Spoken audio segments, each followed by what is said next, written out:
Salut à vous et bienvenue si vous nous rejoignez sur notre chaîne, une chaîne 100% chien que je vous laisse découvrir à travers plein de canaux différents, tantôt éducatifs, sportifs, culinaires, ludiques, matériels, etc.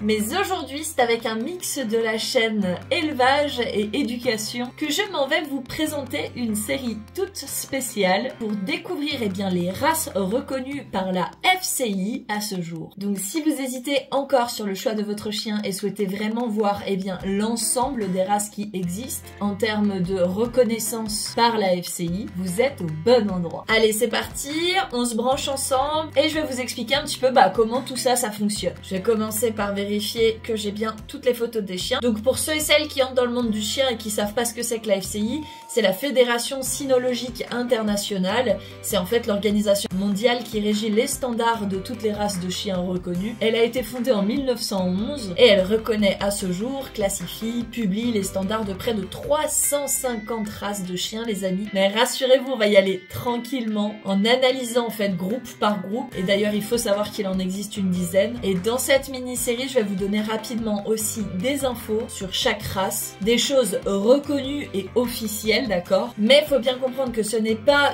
une série fiche de races, donc où on voit chaque race les unes après les autres avec un développement qui est plus construit et plus approfondi sur une seule race par vidéo. Ça sera une série plus approfondie que je vais faire plus tard pour vous faire découvrir race après race en termes de création, d'histoire, d'utilité jusqu'à nos jours dans les foyers, etc.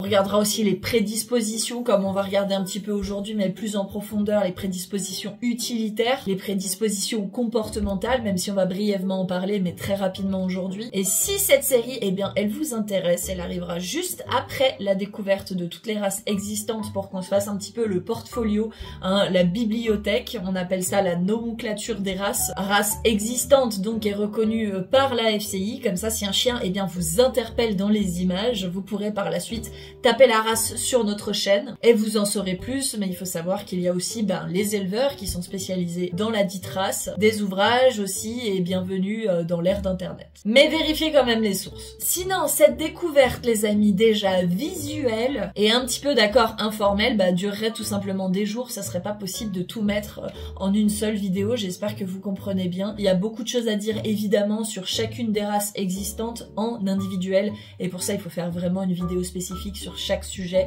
donc chaque race. Faut savoir aussi que plusieurs races les amis ont plusieurs couleurs de robes différentes, là comme je vois, la robe donc ou le pelage pour ceux et celles qui n'utilisent pas ce mot, donc des pelages qui sont reconnus dans les couleurs, ça sera aussi dans les séries fiches de race où on pourra voir ça de manière individuelle. Là je pourrais pas vous présenter non plus toutes les couleurs qui existent.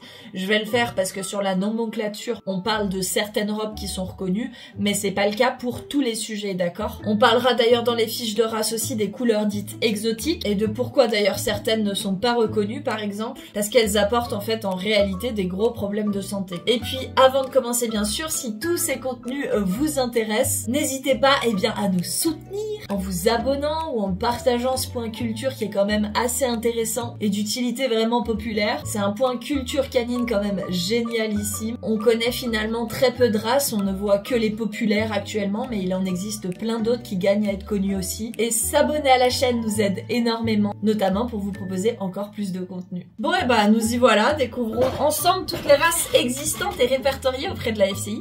Et c'est évidemment avec le groupe 1 sur 10, rappelez-vous qu'on va démarrer. Pour démarrer, faut savoir que le groupe 1 de la FCI comprend les chiens de berger et de bouvier, à l'exception des bouviers suisses, d'accord? On les verra plus tard. Ces chiens sont dans ce groupe en raison de leur aptitude naturelle pour le travail de troupeau et le contrôle des animaux. Ils ont été sélectionnés pour leur intelligence, leur obéissance et leur capacité à suivre des instructions précises, qualité essentielle tout de même pour guider et protéger le troupeau. Et donc les chiens de ce groupe sont en général assez vifs d'esprit mais peuvent être aussi alertes. Ils possèdent pour certains d'entre eux un fort instinct de garde, ce qui les rendait donc autrefois précieux dans les fermes et les exploitations agricoles, mais c'est toujours le cas, d'accord, si vous êtes fermier ou agriculteur. Ça c'est pas non plus trop perdu, on n'a pas beaucoup de recul sur la domestication.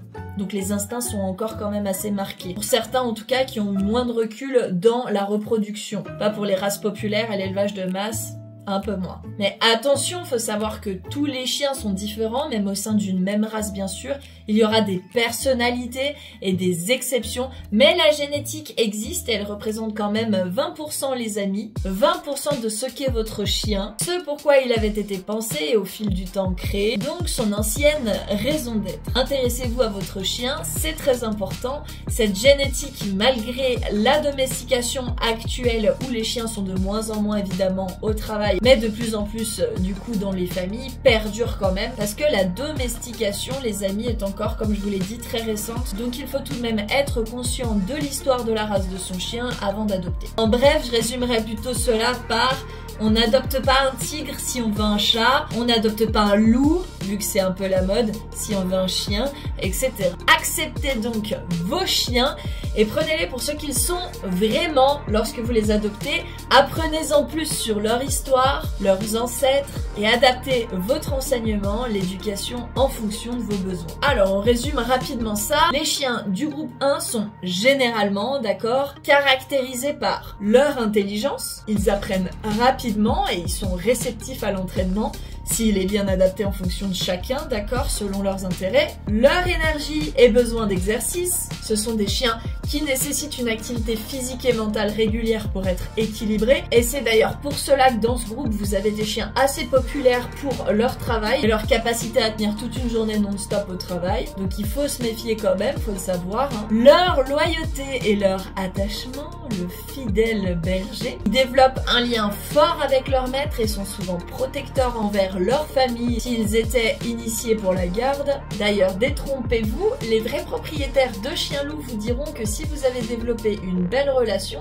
ce sont aussi des chiens hyper attachés à vous. C'est le cas par exemple de ma chienne Louve qui n'est bien évidemment pas dans ce groupe et classée nulle part. Mais c'est vrai qu'on le verra avec les chiens loups dans ce groupe, ça n'a pas l'air toujours logique de prime abord ces classements et les races qui y sont présentes alors qu'on a un groupe quand même avec les chiens primitifs et nordiques. Mais bon, on en reparlera. Et enfin, quatrième, un attachement assez exclusif souvent envers leur famille, leur meute et moins logiquement envers les inconnus qui étaient donc, rappelez-vous autrefois, des menaces, des voleurs, des chasseurs, etc. Donc tout finalement reste plutôt logique, non? Mais attention, spoiler alerte, avec une bonne école du chiot et un entraînement adapté, d'accord? Ils sont tous très sociables, humains et chiens, pourvu que cela soit dans leur intérêt, évidemment. Donc ce n'est qu'une info, mais on se rappelle bien s'il vous plaît que le chien est un opportuniste. Allez, c'est parti! Sans plus attendre, vous allez dire que c'est fait un peu exprès vu que j'ai un élevage, mais pas du tout. Je vous énumère toutes les races dans l'ordre de classification, promis. Et d'un point de vue totalement neutre,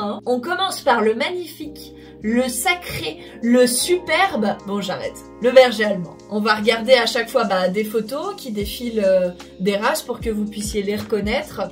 Donc avec le berger allemand, on va direction l'Allemagne. Il est beau, hein. C'est un chien d'accompagnement, de garde, de protection, de service et de protection de troupeaux dont l'élevage rigoureux a débuté en fait en 1899-1899 pour les Français. Le poil court est reconnu et depuis quelques temps seulement le poil long aussi. D'ailleurs, vu qu'on nous a déclassé un matin parce que la juge était même pas au courant de son propre travail quand même et qu'avec une autre juge, on a fait championne sur l'après-midi, oui, si jamais le poil noir est désormais reconnu aussi. Ce que j'adore personnellement chez le berger allemand, c'est sa loyauté. Il aime démesurément son maître et veut toujours être à ses côtés sans trop d'efforts en plus. Et sa stabilité, les amis. Bien que ce soit un chien qui attende des instructions, il est tout de même capable de travailler en parfaite autonomie, de prendre de bonnes initiatives, une fois bien sûr bien éduqué. Et c'est un chien très équilibré, très bon au travail, qui peut être rapide mais moins dynamique quand même que le Malou, qu'on verra juste après d'ailleurs, parce qu'il est aussi dans ce groupe-là. Et maintenant, on va se diriger en Australie, avec le Kelpie australien. Celui-là, il est originaire d'un port de l'Écosse, mais il a été créé pour garder les moutons en Australie. Ce chien est qualifié de travailleur infatigable, créé pour travailler dans les climats les plus chauds et poussiéreux. J'en ai vu d'ailleurs d'excellents sur concours d'agility et détrompez-vous, ils peuvent largement surpasser notre bon vieil ami le border collie en vitesse et en prise de décision parce que contrairement au border qui travaille sur écoute du berger, le Kelpie a une excellente autonomie puisqu'il gardait aussi les troupeaux en solo aussi. Allez, cette fois-ci on part en Belgique maintenant et je sais ce que vous vous dites.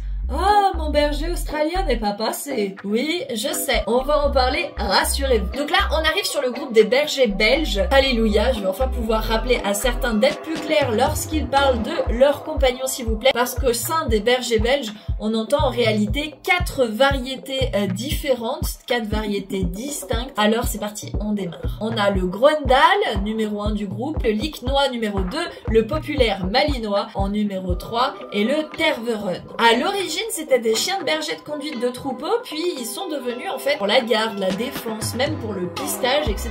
Ce sont des chiens de service polyvalents et aujourd'hui ils sont aussi chiens de famille. Voilà pourquoi, eh bien c'est aussi parfois malheureusement des abandons et un gros bazar entre les instincts de berger sur certains sujets qui se réveillent ou perdurent, plus l'énergie d'un chien créé pour travailler de longues heures avec acharnement, énergie et passion non comprises, non utilisées, qui finissent un jour par exploser lorsqu'elles sont dans des mains de propriétaires non avertis, non aguerris. Et d'ailleurs, une petite note plus info comme ça au passage, sachez que dans la création du Malinois, il y a eu de l'extrême consanguinité. Bref, les bergers belges, de manière générale, d'accord, globale, ce sont des chiens vigilants, actifs, vifs et toujours prêts à passer à l'action.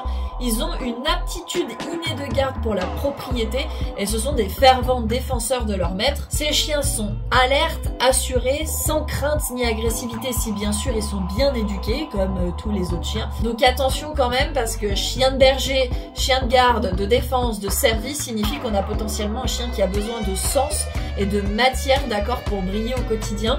On doit faire fonctionner ces qualités exceptionnelles et non pas les enfermer comme un bon toutou domestique. On reste encore en Belgique et on passe au Schipperke. C'est un petit chien de garde et de compagnie. Son nom signifie petit berger, mais il était surtout utilisé en fait comme chasseur de souris, de rats, de taupes et d'autres nuisibles. C'est une race qui est assez ancienne, au moins plus de 200 ans avant le berger belge, même s'ils ont en fait des ancêtres communs.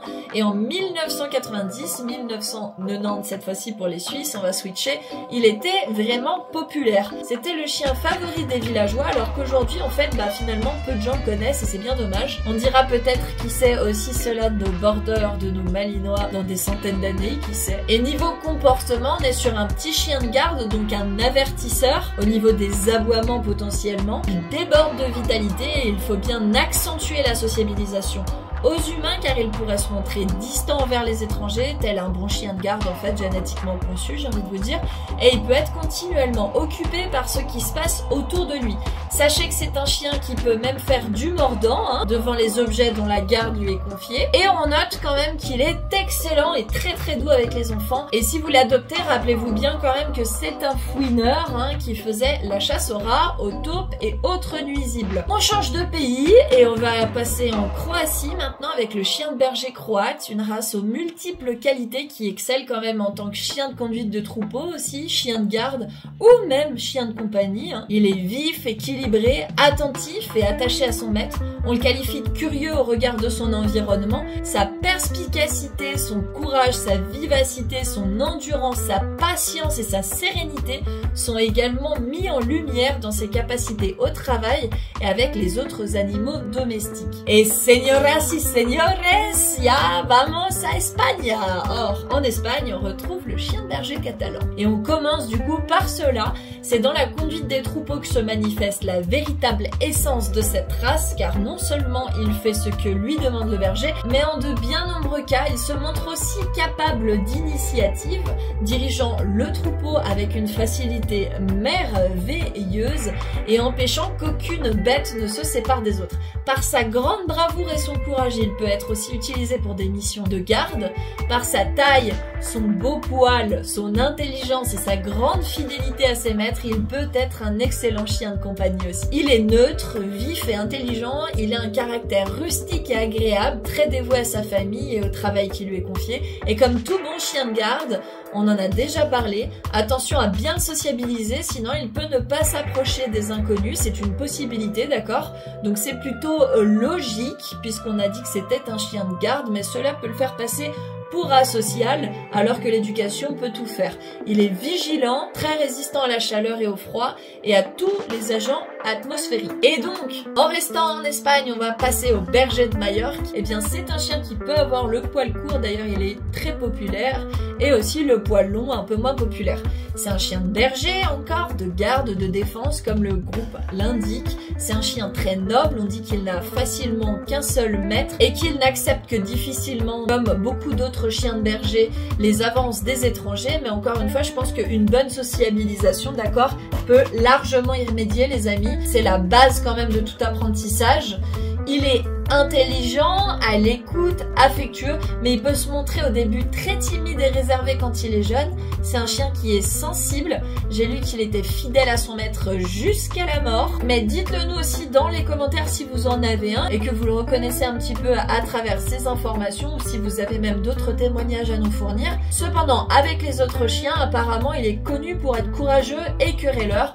Encore une fois, moi je pense que c'est vraiment tout dans la sociabilisation en congénère, je vois aucune raison de l'être pour en avoir déjà eu en cours, surtout s'il y a de bons contacts dès le début et des contacts couplés avec du plaisir. Contrairement du coup à l'époque où forcément j'imagine qu'il voyait beaucoup moins d'autres chiens et ceux-ci étaient probablement des menaces pour la ressource de son travail. Alors forcément, querelleur dans l'histoire, ça ne m'étonne pas. On part maintenant aux États-Unis et oui, je sais, je suis désolée, il y en a qui vont se sentir trahis, mais c'est ici qu'on retrouve votre favori, le berger australien. Race hyper populaire quand même, chien préféré des Français pendant très longtemps et probablement d'autres pays aussi dans cette ère de vie. Alors le berger australien, on le retrouve absolument partout et pas seulement dans tous les clubs.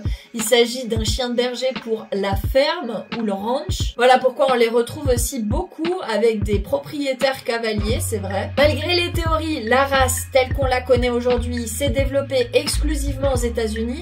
Ce nom de berger australien lui a été donné par association avec les bergers en fait d'origine basque qui étaient arrivés aux États-Unis au 19e siècle et étaient en provenance à ce moment-là d'Australie. La popularité du berger australien, elle n'a jamais cessé de croître avec le succès de l'équitation de style western et après la Deuxième Guerre mondiale. Les gens ont appris à le connaître généralement par des rodéos, des concours de chevaux, les films et les spectacles télévisés. Sa nature est très polyvalente, il a une très bonne écoute, ça fait tout simplement de lui un chien qui est absolument adoré, hein, soyons honnêtes. Les éleveurs américains de bestiaux, ils ont continué à développer la race en entretenant la polyvalence, sa vive intelligence, son puissant instinct de conduite des troupeaux et son aspect, évidemment, on le sait, qui attire tous les regards, tout ce qui, à l'origine, avait déjà forcé leur admiration. Chaque individu est unique pour ce qu'il est, au niveau de la couleur de la robe, donc du pelage et des marques qu'il porte, mais tous les bergers australiens font preuve d'un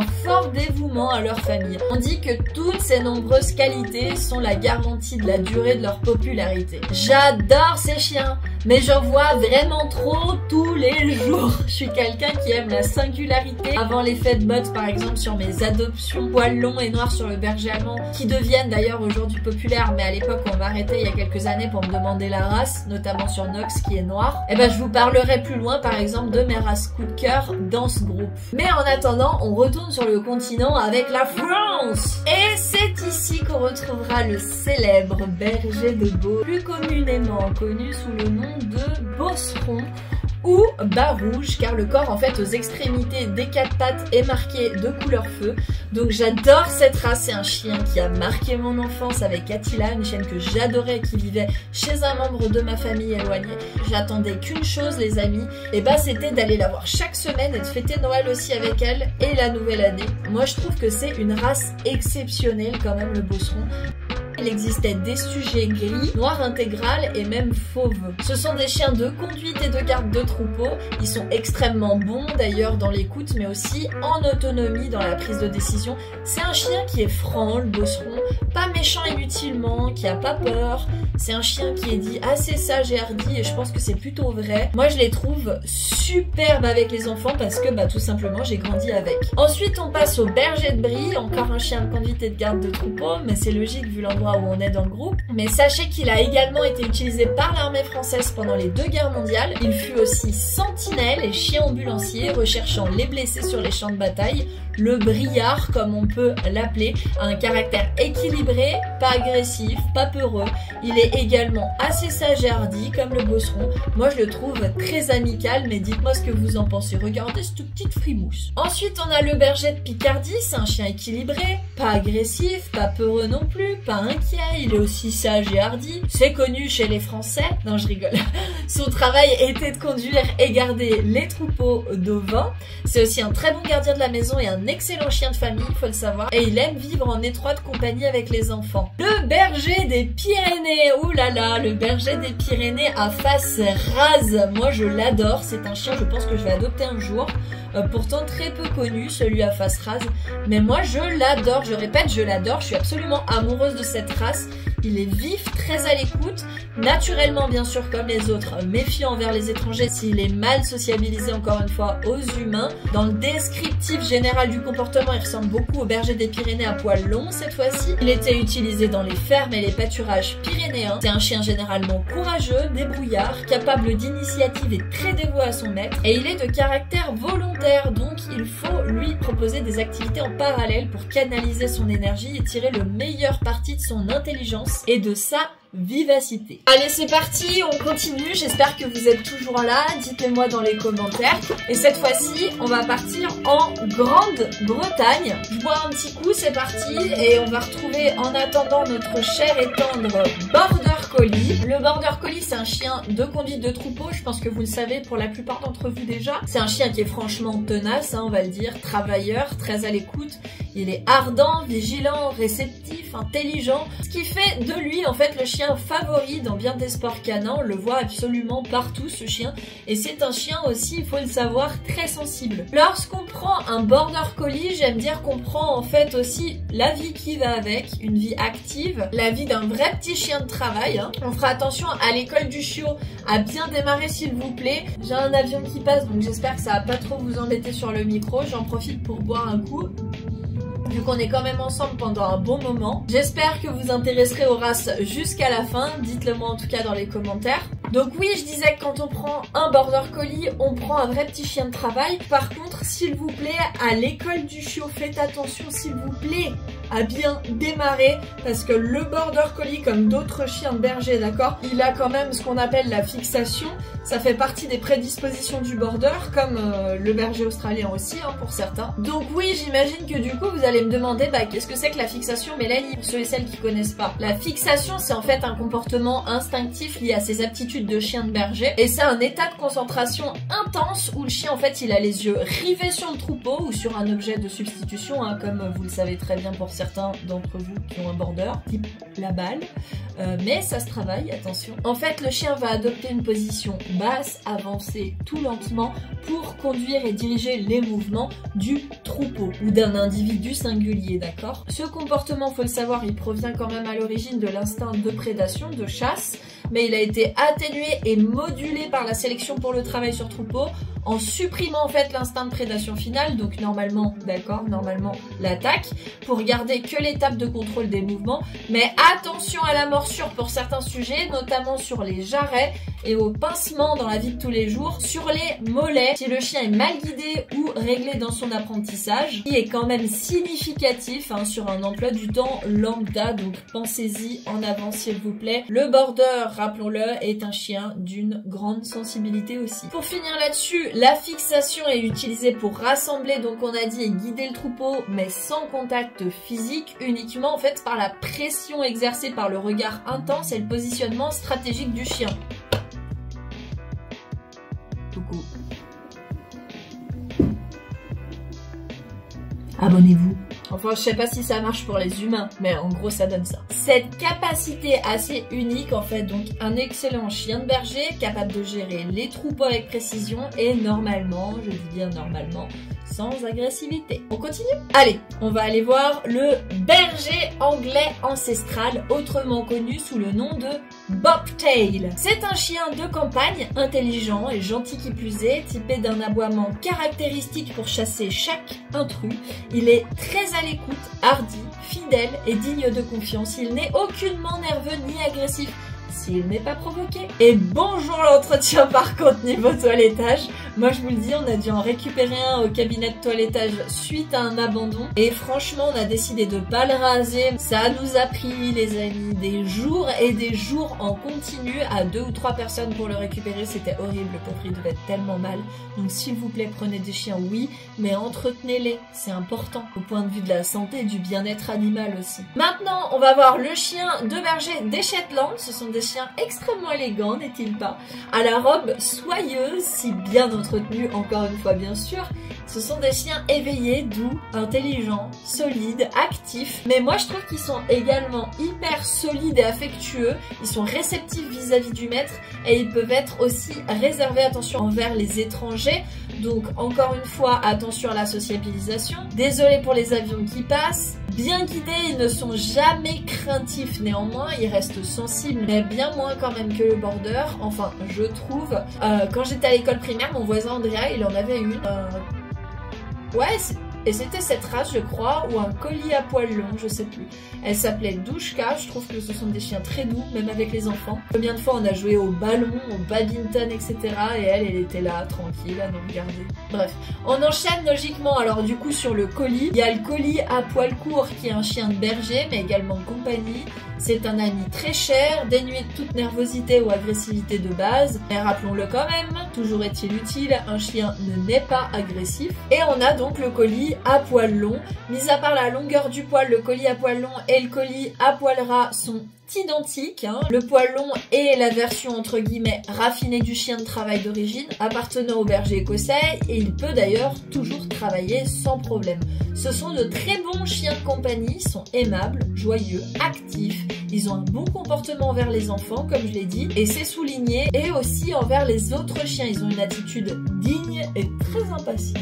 Et on finit en Grande-Bretagne avec le collie barbu ou bordered collie, à ne pas confondre avec le border collie. Attention, c'est un chien de berger de compagnie, élevé pour conduire les moutons initialement, et en observant le berger polonais, vous constaterez peut-être certaines similitudes.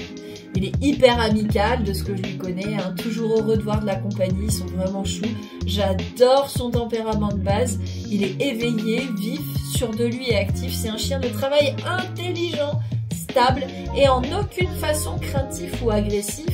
Vous le savez, complétez la phrase, si bien est du tout. Allez, on part faire un saut maintenant en Hongrie, on va retrouver mon superbe Komondor.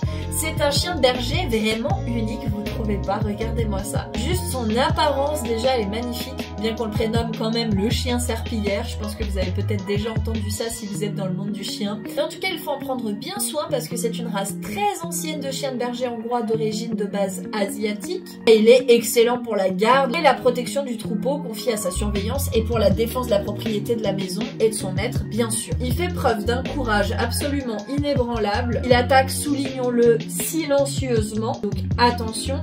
Il considère le secteur confié à sa garde comme sa propriété et il tolère nullement la présence d'étrangers. S'il a cet instinct de garde, il est méfiant de nature d'ailleurs envers les étrangers comme on l'a déjà vu dans bien des cas de par sa génétique de garde.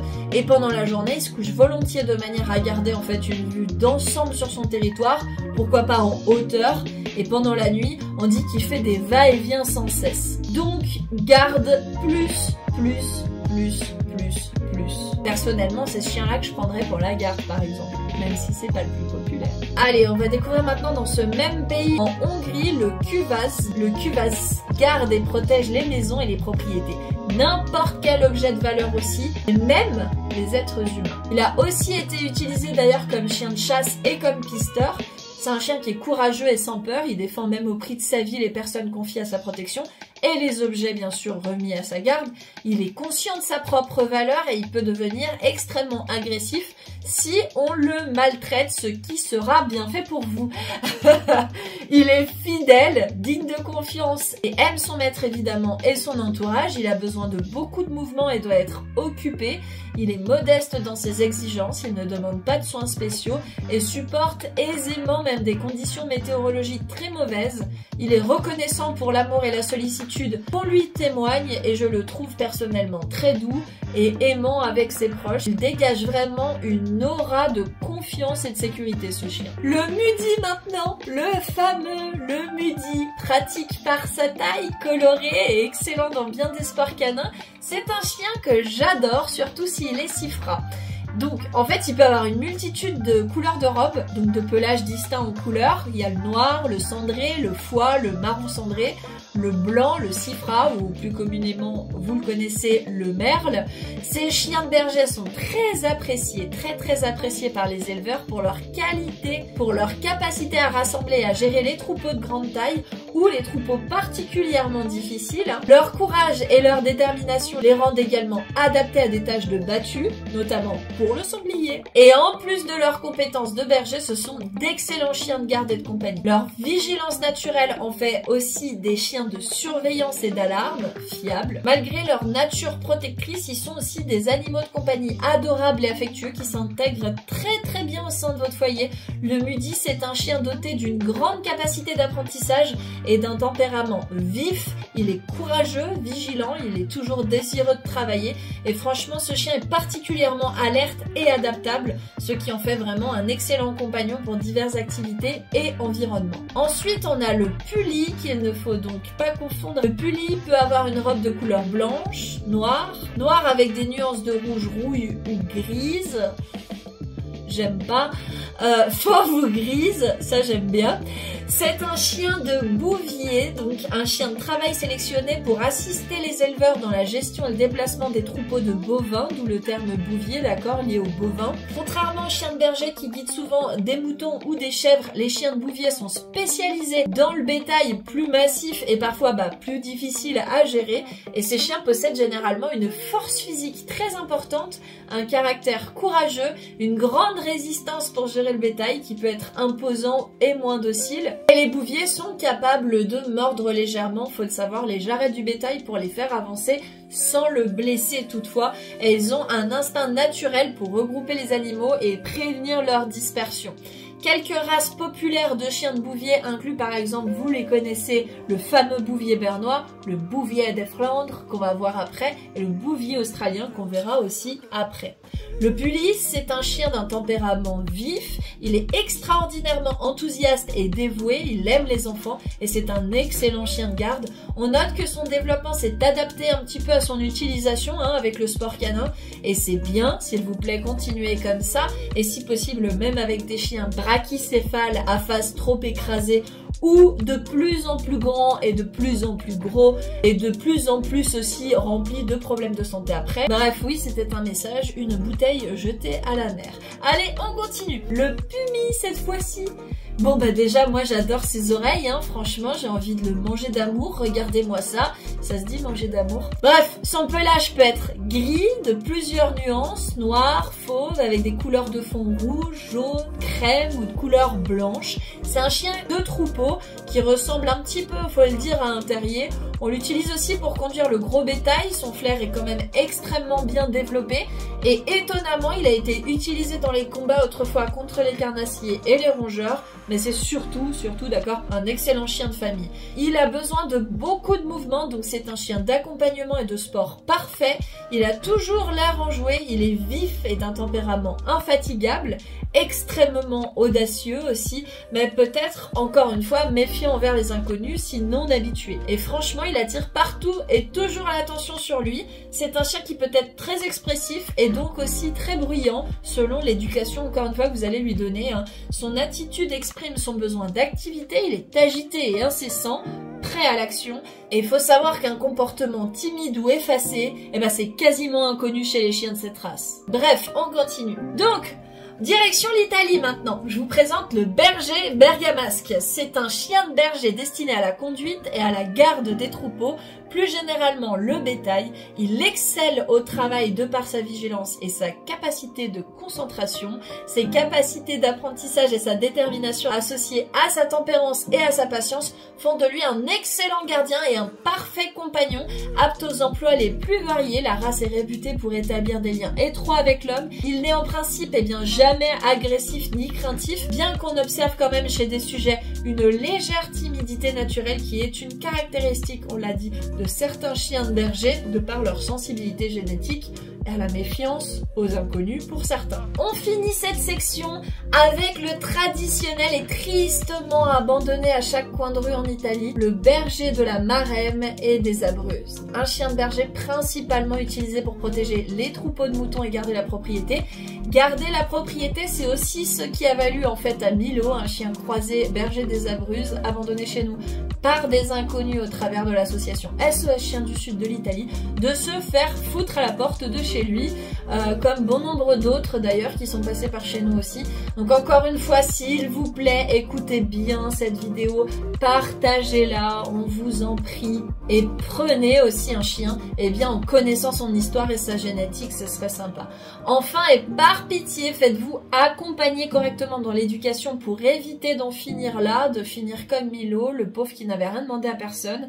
Et notre formation en ligne fondamentale, elle est là pour vous préparer avant l'arrivée du chien et vous aider durant votre quotidien. Et c'est donc la formation initiale de votre chien pour mettre de côté toutes les chances de créer, les amis, un avenir harmonieux avec votre compagnon. Donc bon, sans surprise, enfin cela le devrait, la fonction principale du berger de la Maremme et des Abruzzes, c'est donc de garder et de défendre les troupeaux de moutons et la propriété de façon plus générale. Ça veut dire qu'il excelle, d'accord, au niveau génétique dans ses tâches, qu'il accomplit avec perspicacité et dévouement envers sa famille et tout son entourage. Il serait donc bien, s'il vous plaît, de lui fournir une éducation adaptée et tout simplement de lui expliquer qu'en votre présence, les inconnus, c'est sympa pour vous et pour lui aussi, bien sûr. Allez, on voyage encore et c'est aux Pays-Bas que l'on se retrouve. J'adore cette race, mais elle peut être facilement comparée au niveau comportement avec le Malinois. Voici le merveilleux,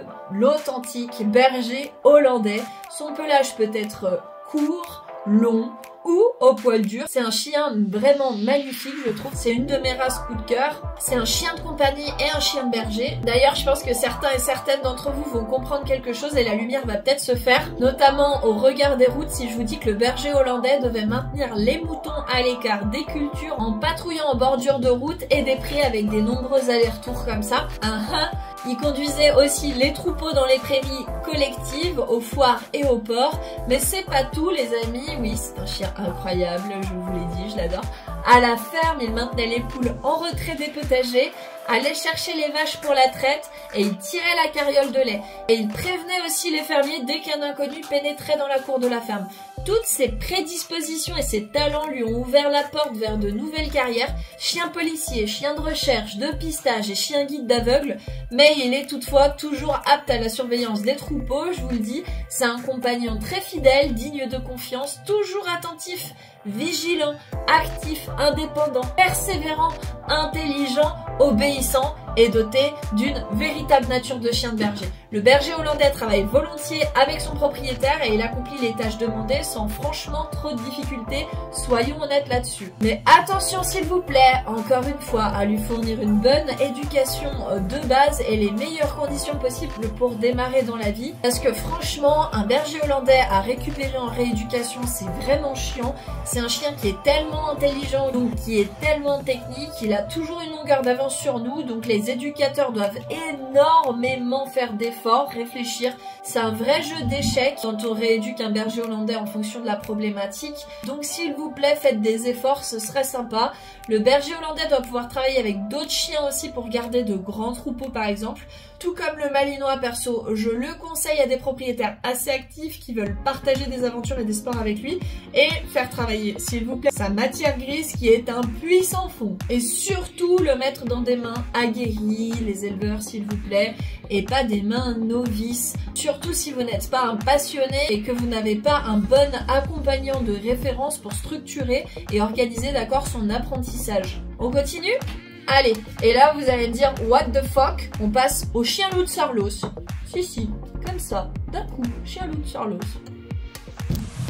Pas de panique, je vais vous expliquer. En réalité, le chien loup de Sarlos, il fait partie de la famille de mes bergers allemands. C'est un chien de berger allemand à l'origine qui a été croisé avec une louve. Donc, ils l'ont classé ici, mais franchement, je pense pas qu'ils le devraient. J'aurais mis personnellement le chien loup de Sarlos dans le groupe des Nordiques parce que le loup est bien plus significatif au point de vue du comportement du chien. Généralement, beaucoup plus quand même que le berger allemand. Moi, je le reconnais presque pas, le berger allemand, dans le chien loup de Sarlos, je vous le dis honnêtement. Et vous allez me demander du coup pourquoi diable on a fait ce croisement. En fait, la personne de l'époque, elle trouvait que les chiens, ils étaient beaucoup trop humanisés et elle voulait en fait renouer un petit peu avec la nature. Donc elle a décidé de faire ce croisement. Au début, du coup, ça a donné lieu à une population qui avait entre guillemets un quart de sang de loup. Et ce fut alors le fameux loup européen.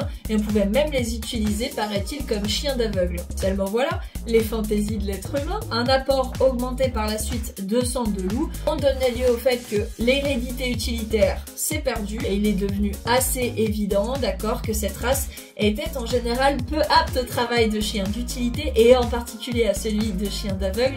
Et je suis sûre qu'il y a beaucoup de proprios de cette race qui se sont marrés en écoutant le début de l'histoire, mais oui, ça fait partie de l'histoire quand même, faut le savoir. Donc du coup, au chômage, le chien, et il fut renommé Sarlos en hommage au créateur de base de la race. Alors, c'est un chien vif, alerte et débordant d'énergie. Il a un caractère fier, un peu indépendant. Et en fait, le chien loup de Sarlos, il a la fâcheuse réputation d'obéir avant tout de sa propre et libre volonté.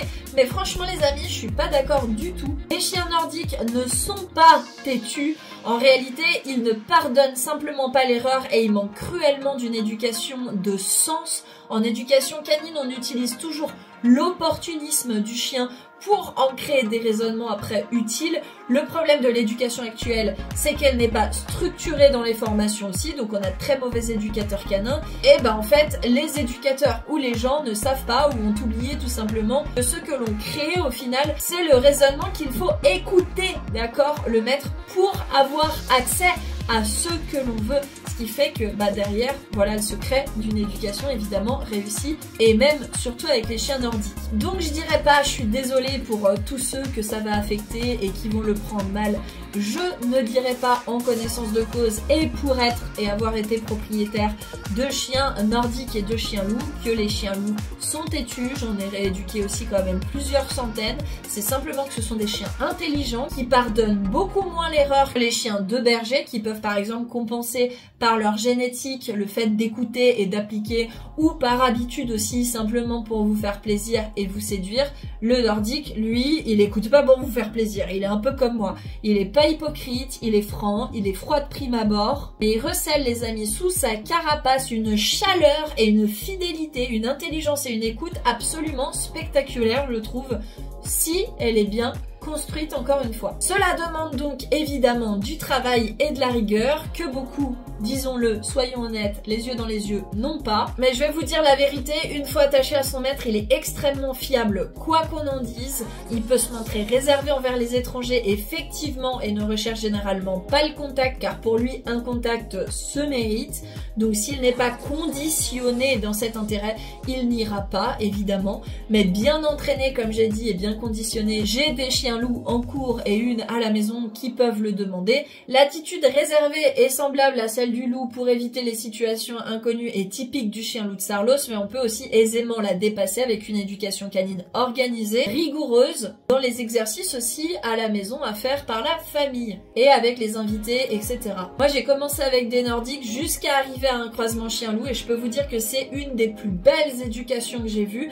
Elle est technique, très technique, disons-le. Franchement, franchement, elle demande plus de connaissances mais bien organisée, elle est absolument spectaculaire et elle va vous en apprendre non pas énormément sur le chien mais énormément aussi sur vous-même, plus que sur le chien, croyez-moi. Pour moi, un chien loup, c'est une carapace en acier qui cache en fait de l'or pur à l'intérieur une fois que l'apprentissage a démarré correctement. C'est une éducation franchement de passionné, faut être honnête. Je pense que ces chiens ne devraient pas être mis dans des mains de touristes, comme je dis. Il nous faut vraiment des passionnés qui vont s'accrocher pour ce qui va suivre parce qu'ils vont en avoir besoin dans bien des cas, car il y a beaucoup de compréhension, il y a beaucoup de travail en perspective à accomplir une fois que le chien est chez vous. Et il faudra quand même un agenda bien organisé et des personnes assez actives pour le rendre ni plus ni moins heureux, hein, ne pas vous rendre heureux juste vous-même. Ne cédez pas à un caprice, je le vois parfaitement personnellement avec des randonneurs passionnés qui explorent en fait tout simplement de plus en plus de terre, parce qu'évidemment il peut tenir toute une journée, lui c'est pas un problème. Maintenant voici le Tjapendos néerlandais et on revient dans nos terres battues de chiens de berger fidèles au nom de ce groupe. Le Tjapendos néerlandais, c'est un chien de troupeau qu'on a employé et qui sert encore aujourd'hui à la garde de troupeaux de moutons. Il sait très bien sauter aussi, faites attention. Il est doté d'un caractère vigilant et courageux, il est intelligent, attentif, gai, vif, gentil et débordant d'énergie, et envers les personnes qu'il côtoie, il est très affectueux et fidèle. C'est en Pologne désormais que l'on se dirige avec le berger polonais de plaine, facile à éduquer, il travaille comme un chien de berger standard et un chien de garde,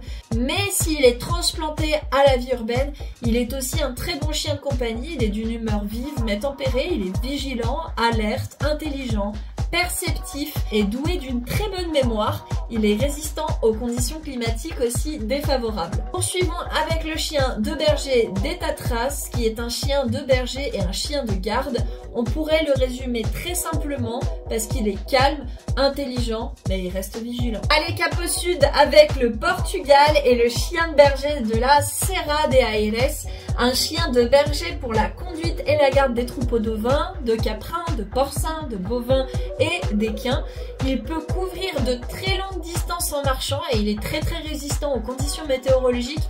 On dit de lui qu'il est exceptionnellement intelligent et très vif. Il est d'un dévouement extrême envers son propriétaire et au troupeau qui lui est confié.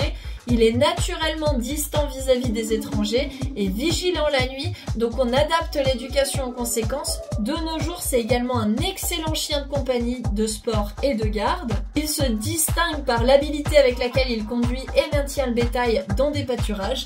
Et il recherche aussi les animaux égarés, donc il est excellent au flair et à la piste, les amis. Toujours attentif, il donne l'alerte efficacement à l'approche des prédateurs, il accomplit son travail avec grand plaisir, il a besoin de lui fournir 3000 € à la fin du mois. On se dirige maintenant en Roumanie avec le chien de berger roumain de Miorița. C'est un excellent chien de troupeau, un gardien incorruptible et un merveilleux compagnon. Il est très équilibré et calme. Et d'ailleurs aussi, il est très courageux. C'était un combattant efficace contre les possibles prédateurs tels que les ours, les loups et les lynx. Oui, vous avez bien entendu, les ours.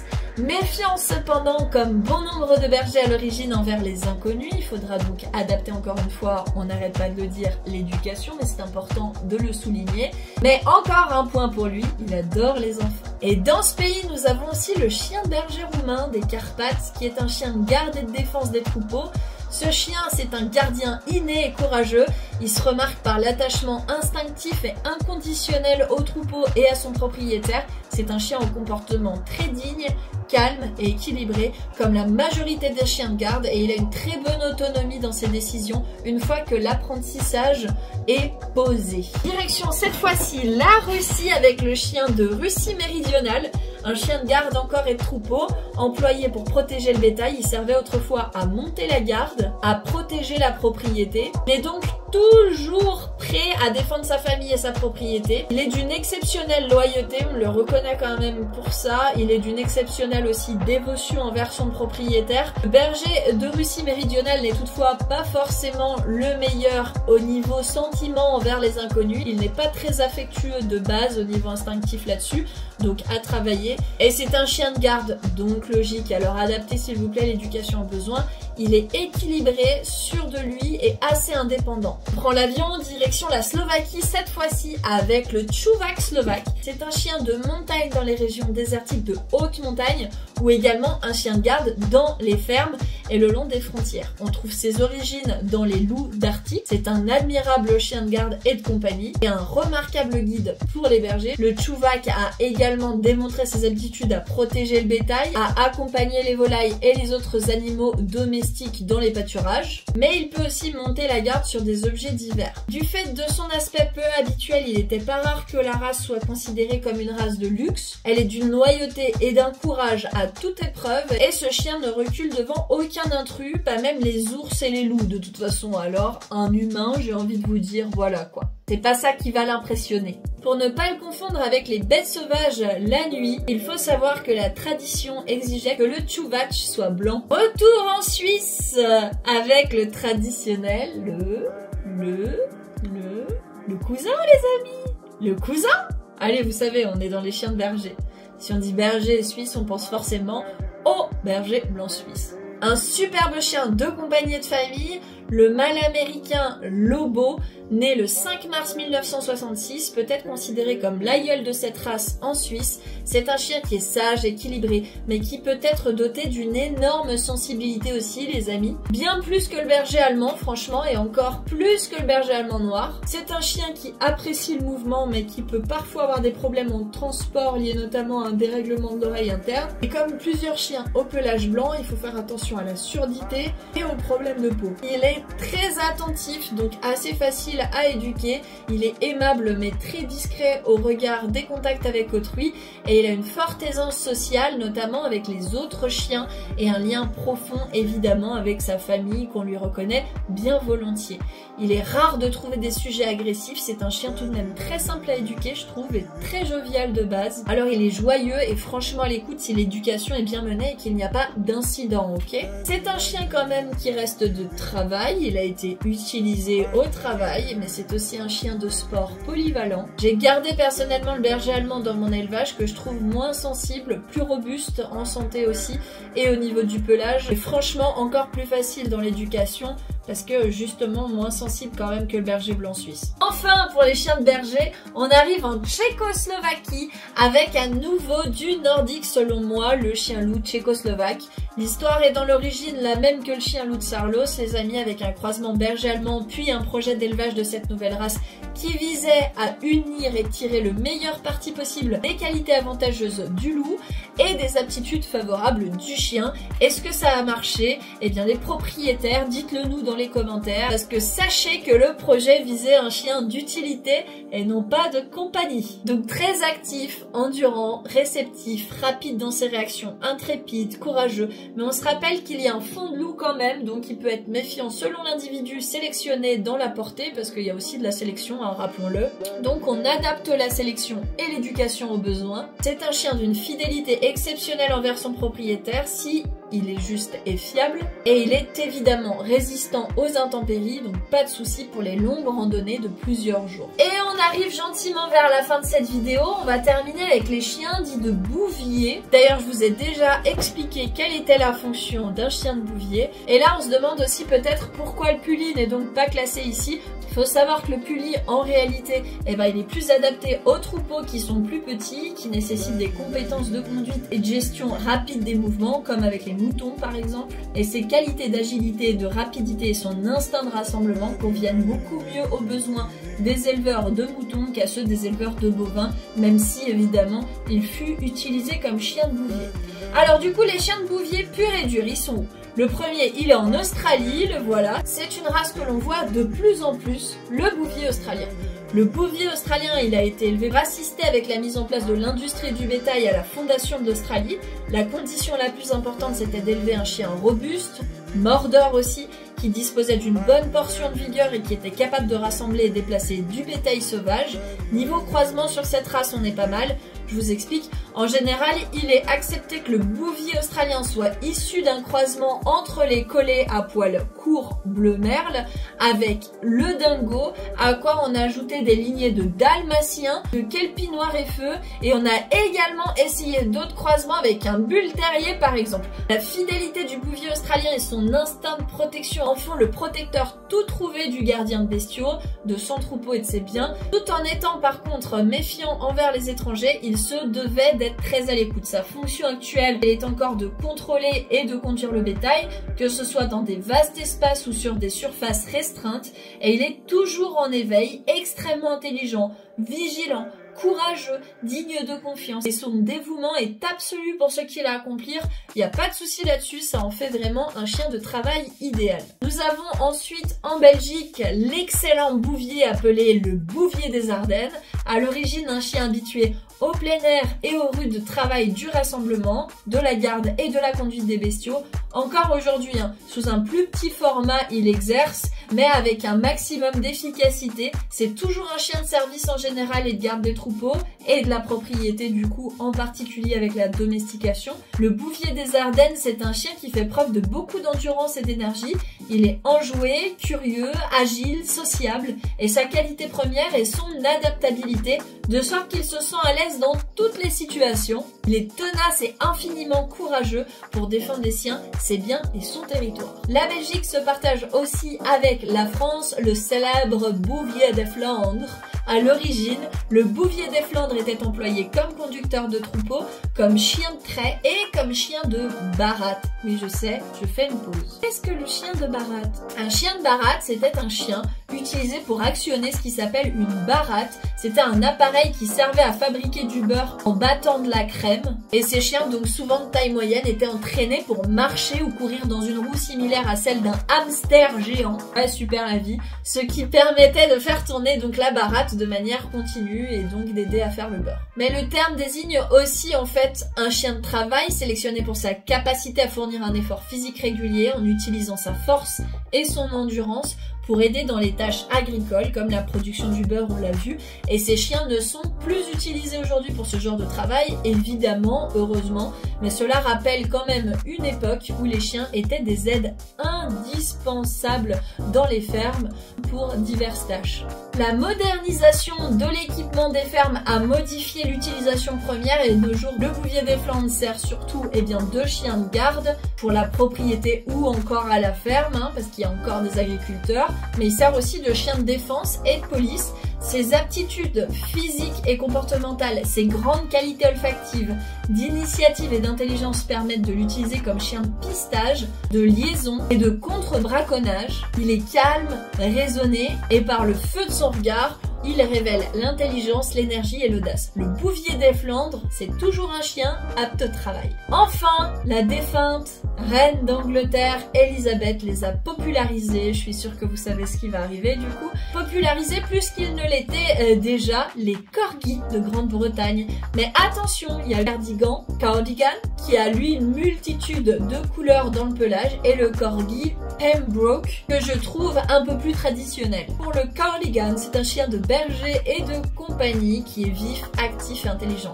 Très à l'écoute, pas du tout peureux de base, ni un brin agressif. Le Pembroke est un chien de berger pour sa part qui exprime la hardiesse et l'aptitude au travail, sociable et amical, jamais craintif ni agressif pour un sou. Les corgis sont classés en section bovin en raison de leur rôle traditionnel dans le guidage et la conduite des bovins plutôt que des moutons, et leur petite taille et leurs pattes courtes les rendent particulièrement adaptés pour ce travail car elles leur permettent de mordre en réalité les jarrets des vaches pour les diriger sans risquer de se faire blesser par les coups de pied, et on parle alors de technique de nipping qui est le mordillement pour guider. C'est une race qui est de plus en plus appréciée, j'ai l'impression, il y a de plus en plus de monde dans mon entourage qui en prennent. Bah voilà les amis, pour cette première découverte du groupe 1 sur 10 de la Fédération Cynologique Internationale, on a vraiment des beaux chiens dans tous les sens propres du terme. J'espère que vous avez pu découvrir de nouvelles races, que cela peut vous aider à mieux organiser vos recherches. Surtout si vous êtes en train de chercher l'heureux élu qui arrivera dans votre famille et votre foyer bientôt.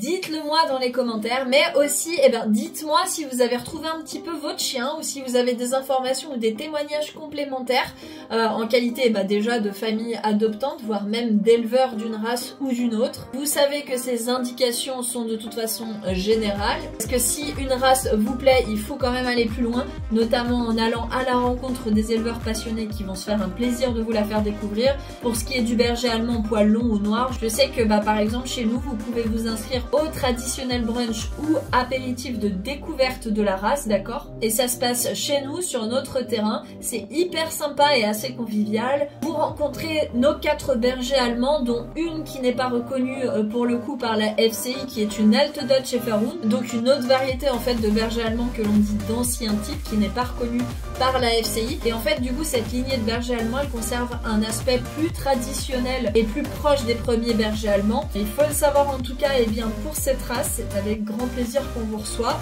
et pour cette variété. Sinon en autre cas, bien sûr renseignez-vous, allez à la rencontre de ces éleveurs, de ces passionnés qui sont des puits de culture et qui compléteront évidemment toutes ces informations. Je leur laisse le soin également de nous laisser leur élevage en commentaire s'ils permettent évidemment de vous accueillir pour découvrir la race qu'ils élèvent.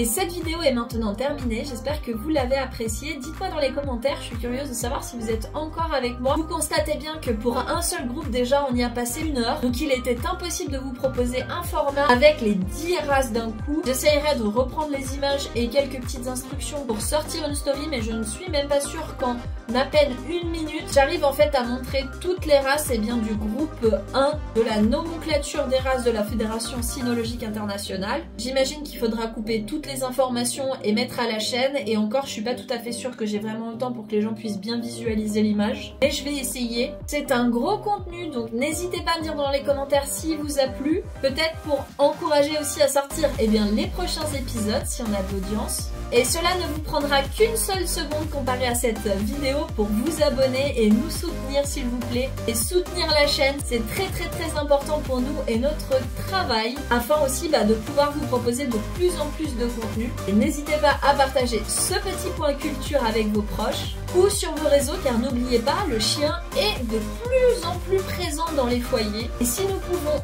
ensemble rendre les adoptions plus responsables, ce sera un petit pas pour vous, mais un énorme pas pour le bien-être animal et pour le monde du chien. A tout bientôt pour plus d'aventures sur la chaîne du Centre Canin et du Xtusio.